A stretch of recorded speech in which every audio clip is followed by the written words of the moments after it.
E quanto mais você olha para o mercado, mais você erra. Poxa, esse número, 1 milhão por dia. Assim, as pessoas muitas vezes sonham em ter 1 milhão, né? É 1 milhão de geração de renda por dia. Assim, como chegar nesse número, Barsi, do zero? Eu sou uma pessoa que eu leio todos os dias o jornal. E, claro, a maioria das pessoas, de uns tempos para cá, deixaram de ler os jornais, porque o jornal passou a ser um artigo desnecessário. Você tem a internet, e a internet te dá o título. Nem sempre o texto corresponde ao título. Então é muito importante você ler o jornal. Qual jornal você lê? Não, eu leio o Estado vários, todo dia, o Valor Econômico, e eu vejo também na Infomone quais são as principais notícias.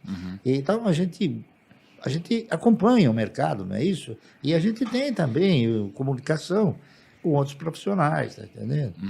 Eu vou até fazer um adendo à questão da informação. Quando o nosso mercado de valores, ele ostentava um caráter folclórico, que era o cidadão berrando lá, você tinha uma comunicação muito grande com os operadores. E os operadores acabavam te transmitindo informações importantíssimas, sem que eles soubessem que essa informação era importante, tá entendendo? Então, às vezes o cidadão falava, Márcio, eu tenho um lote violento para vender. Pô, cara, você já...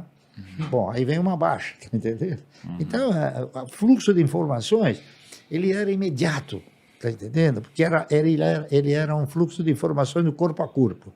Hoje é você no fio. Então, e você não tem mais a mesma percepção. Tá entendendo? Outra coisa que mudou muito o mercado foi o robô. O robô é uma coisa que ele é inconsequente para o mercado. Porque o robô, ele hoje faz com que você tenha a ordem oculta. Tá entendendo? A ordem oculta é o seguinte: o cidadão programa o robô para quando entrar uma oferta de venda, não existe oferta, ele compra. Então é uma ordem oculta, é isso? E ele também tem o quê? Ele tem um instrumento, a capacidade de cancelar uma oferta antes que você feche. Loucura isso. É isso aí. Então, entendeu? É por isso que você está aqui no centro, né? Você está perto da bolsa, aí sua conexão é mais próxima, sua ordem vai antes, né? É que você vai criando. Mas vocês acham que as orelhas verdes, Ariel? DMA, se não me engano. Você bate lá na porta. O seguinte, ó. Esse estagiário estão trabalhando. Você vai criando estratégias para poder superar essa dificuldade. Então, por exemplo, hoje eu opero bastante numa circunstância, não é isso? Você deve saber que, por exemplo, no mercado você pode inserir uma oferta de compra no VAC. Sabe o que é o VAC? É válido até cancelar. Então você deixa lá, num determinado preço. O mercado ele oscila. Se ele oscila e você está aqui, você tem a preferência, então você chega a qualificar o quê? Antigamente era a tabuleta. Aquilo lá era uma tabuleta antigamente, né? Então a tabuleta era o melhor operador do mercado. Por quê? Porque ele não deixava escapar a operação quando no preço que você queria. Tá entendendo? É muito bom. Então, você chega na conclusão que o quê? A tabuleta é o melhor operador do mercado. Você não precisa de tanto olha. E quanto mais você olha para o mercado, mais você erra. Tá entendendo? Então você tem que ter o quê? Um ponto fixo. Você tem que ter uma cultura de falar, eu quero comprar nesse preço. Eu hoje, por exemplo, cheguei na conclusão que comprar Banco do Brasil a R$ 32,50 era um bom negócio. O que eu fiz? Coloca uma oferta aí a R$ 32,50, escondida ainda, né? Tá entendendo? Eu não coloquei o montante que eu queria comprar. Eu coloquei um montante comprando e escondendo, abrindo só de 2 ou 3 mil. Tá entendendo? E no mercado também existem algumas ordens que eu qualifico ordens Allan Kardec.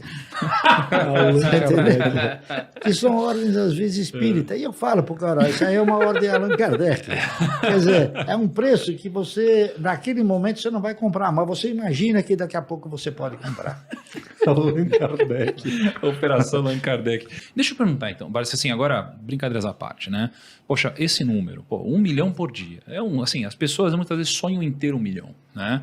É 1 milhão de geração de renda por dia, assim. Como chegar nesse número, Barsi, do zero? Então tem alguém aqui assistindo do zero. Como que a pessoa se planeja para chegar nisso um dia? Com disciplina e paciência. Perfeito. Certo? E disciplina, paciência, e você estabelecendo o quê? Estabelecendo uma prioridade. A partir do momento que você desenvolve esse processo, tendo como prioridade, né, você fazer a sua carteira de renda mensal, então você deixa de fazer muitas coisas que seriam supérfluos. Sim, Tá entendendo? sim. Mas vamos Que é o que desvia, às vezes, o cidadão de uma trajetória que possa ser vitoriosa. Perfeito. Vamos do zero aqui, então. Vamos do zero, né? Tem muita gente que está assistindo a gente agora que já investe, gente que começou a investir recentemente e gente que quer começar a investir, mas ainda não começou a investir, tá? A pessoa está começando a investir hoje. Por onde que você acha que ela deveria começar para que ela comece já na direção certa? Bem, hoje nós estamos aí propondo, a AGF está propondo que o cidadão assuma uma cultura melhor para ele poder desenvolver um tipo de procedimento também melhor no mercado, para que ele possa ter conhecimento suficiente de criar um foco, tá certo? Um foco para poder entrar no mercado e não ser assim surpreendido com coisas erradas. Então, eu interpreto o seguinte: a primeira coisa que o cidadão tem que fazer no momento em que ele vai entrar no mercado é o seguinte: é estabelecer um paradigma que revele o foco que ele quer fazer. Se ele quer investir, se ele quer especular, tá entendendo? Então, ele tem que procurar o quê? Ele tem que procurar um profissional que possa lhe oferecer essa orientação certa, tá entendendo? Essa que é a realidade. Então, aqui no Brasil, lamentavelmente, por força de fatores circunstanciais, né, a maioria das sociedades corretoras, elas têm uma necessidade premente de fazer com que o cidadão que vá operar, que gire os negócios, é isso? Porque elas vivem do quê? Elas vivem de corretagem. Elas não vivem de investimento, elas vivem de corretagem. Então, isso faz com que o cidadão, ele não tenha aquela firmeza, tá entendendo? Porque ele vai ter o quê? Ele vai ter orientações desvirtuadas daquela que seria a mais pródiga, não é isso? Que é investir. Então, a proposta de se criar uma cultura de investimento, não é isso? É uma proposta que a gente percebe que o brasileiro não tem.